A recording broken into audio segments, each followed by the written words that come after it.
got the midline corrected. We got more or less class 1 occlusion. So the standards, you see that 4/8 is missing. The tooth number 3 is impacted. Either you extract it when you got an extraction case. Number 3 will substitute the first bicuspid and retrieves into class 1. Yeah? Or you do the struggle and distalize all the teeth backwards into class 1 and then retrieve the cuspid. The affected tooth gets a button on it during the operation, and on the button there's a chain. Yes. Yeah?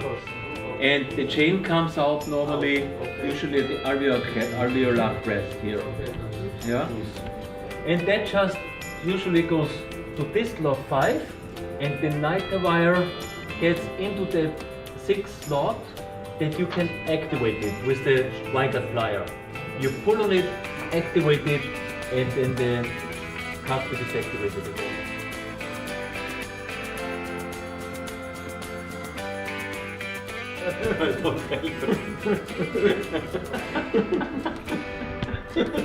But not a gentle way. Yeah, gentle In way. a nice way.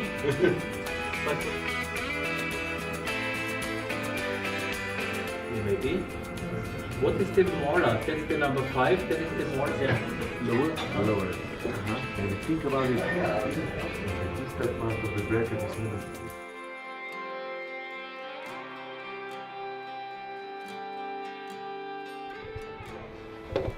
You put the bracket too low? No, I think that we put the bracket Too high. not the whole one, but just on the Just the distal distal part. Yes. Yeah. Is it? Normally no, because the wire. We put a little bit like that, so when the wire goes through to into the level assembly. But when you also made a mistake here, better would not do it. So it's open. Yes, it's in front. Mislim, oni uvijek kažu C-line gorila ili to, ali to znači to. Znači C-line je ta jačina i širina, gorila je ova.